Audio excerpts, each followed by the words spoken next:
حضرت ابو ہریرہ رضی اللہ تعالیٰ عنہ آپ فرماتے ہیں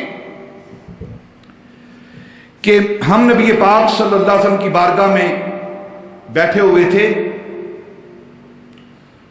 کننا جلوسا عند النبی صلی اللہ علیہ وسلم،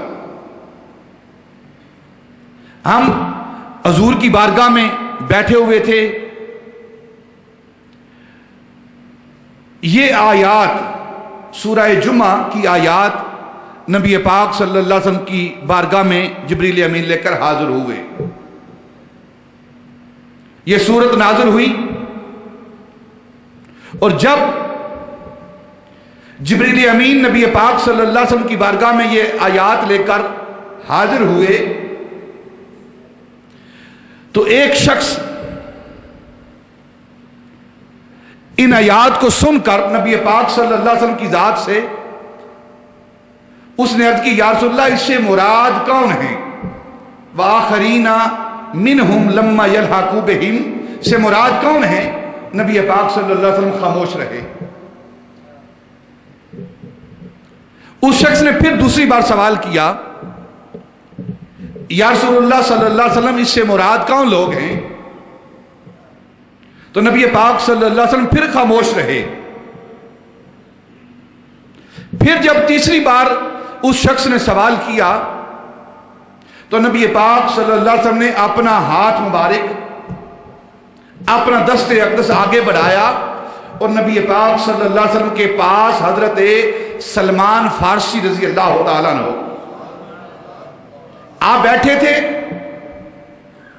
تو آپ نے اپنا ہاتھ مبارک حضرت سلمان پر رکھا اور فرمایا لو کان العلم عند ثریا لتناولہ رجال من ابناء الفارس. لوگوں سنو تم پوچھتے ہو اس سے مراد کون ہیں؟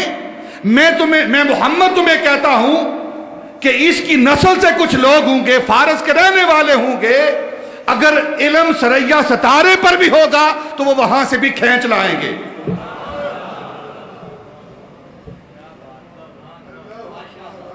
اس حدیث پاک کو حضرت امام بخاری نے، حضرت امام مسلم نے، حضرت امام ترمذی نے، امام احمد بن حنبل نے، امام ابن حبان نے، امام نعیم نے اپنی اپنی کتابوں کے اندر اس حدیث پاک کو نقل کیا ہے. نبی پاک نے فرمایا کہ اس کی نسل میں سے ابناء الفارس حضرت سلمان فارسی رضی اللہ تعالیٰ عنہ کے سر پر ہاتھ رکھ کر، آپ کے جسم پر ہاتھ رکھ کر نبی پاک نے فرمایا کہ اس کی نسل میں سے، اس کے علاقے میں سے کچھ لوگ ہوں گے اگر علم ثریا ستارے کی اوج پر ہوا تو یہ لوگ وہاں سے بھی علم کو کھینچ کر لے آئیں گے. یعنی اس سے مراد علماء فارس ہیں، عجمی علماء ہیں. اب محدثین نے، مفسرین نے اس سے مراد حضرت امام ابو بکر رازی کو بھی لیا ہے، حضرت امام فخر الدین رازی کو بھی لیا ہے، امام مسلم سجستانی کو بھی لیا ہے، امام بخاری کو بھی لیا ہے. اور اکثریت جو علماء کی ہے انہوں نے اس آیت سے مراد حضرت امام ابو حنیفہ کو لیا ہے کہ اس سے مراد حضرت امام ابو حنیفہ ہے. یہاں ایک بات عرض کر دیتا ہوں، کچھ لوگ ان کا ذہن یہ ہے کہ امام ابو حنیفہ رضی اللہ تعالیٰ کے علم کے بارے میں، آپ کے حافظے کے بارے میں، آپ کے عربی پڑھنے کے حوالے سے، آپ کے کلام کرنے کے حوالے سے، عجمی ہونے کے حوالے سے وہ اعتراض کرتے ہیں. میں ان کے لیے یہ بات کرتا ہوں کہ یہ آیت مبارکہ جو مفسرین نے حضرت امام ابو حنیفہ رضی اللہ تعالی عنہ کو جس کا مصداق کہا ہے، اگر حضرت امام ابو حنیفہ نہیں تو ان لوگوں کو جان لینا چاہیے کہ اگر امام ابو حنیفہ اس کے مصداق نہیں، اس کے مراد اب امام ابو حنیفہ نہیں تو ابن تیمیہ بھی نہیں ہے.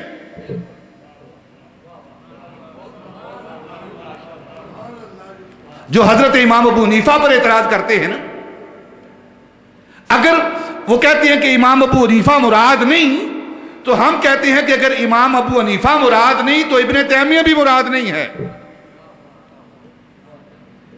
حالانکہ علماء کی اکثریت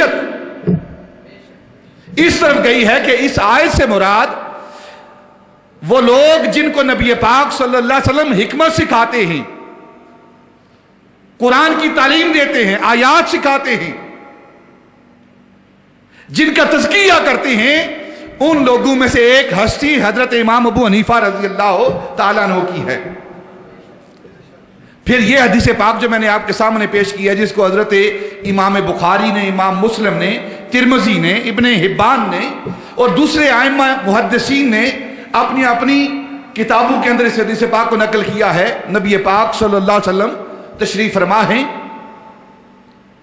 تو جبریل امین نبی پاک کی بارگاہ میں آئے اور آ کر جو پہلی امتوں کے علماء تھے ان کا تذکرہ کرنے لگے۔ جبریل امین تذکرہ کرتے کرتے، پہلی امتوں کے علماء کا تذکرہ کرتے کرتے، حضرت داؤد علیہ السلام کی امت کے ایک عالم، ان کا تذکرہ شروع کیا۔ جبریل امین نبی پاک کی بارگاہ میں عرض کرتے ہیں، یا رسول اللہ صلی اللہ علیہ وسلم، داؤد علیہ السلام کی امت کا ایک عالم ہے، اس کا علم کیسا ہے، اس کی حکمت کیسی ہے، اس کے علم کی وسعت کیسی ہے، اس کے علم کی بلندی کیسی ہے کہ اگر گندم کا بڑا ڈھیر ہو تو ہر دانے کے بدلے وہ علم و حکمت کے موتی بکھیرتا ہے۔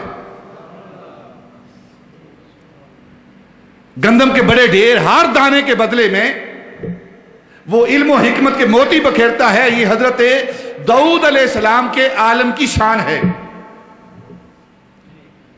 نبی پاک صلی اللہ علیہ وسلم تھوڑی دیر کے لیے خاموش ہوئے۔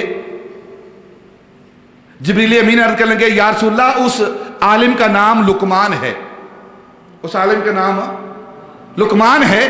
ابھی تھوڑی دیر خاموش رہے تو نبی پاک آپ نے اپنا سر مبارک دوبارہ اٹھایا، خاموشی کے بعد آپ کے چہرے پر خوشی کے آثار ہیں، اور فرمانے لگے، جبریل امین، تو داؤد علیہ السلام کے امتی عالم کی بات کرتا ہے، میری امت کا ایک عالم ہے جس کا نام نعمان ہے، اگر علم سریا ستارے پر بھی ہوگا تو وہ وہاں سے بھی کھینچ لائے گا، وہ وہاں سے بھی کھینچ لائے گا۔ اگر اس حدیث پاک پر بھی غور کیا جائے تو جو نبی پاک نے فرمایا ہے، لو کان العلم عند سریا لتناولہ رجال من ابناء الفارس، تو اس سے بھی مراد حضرت امام ابو حنیفہ رضی اللہ تعالیٰ کی ذات ببرکات ہے۔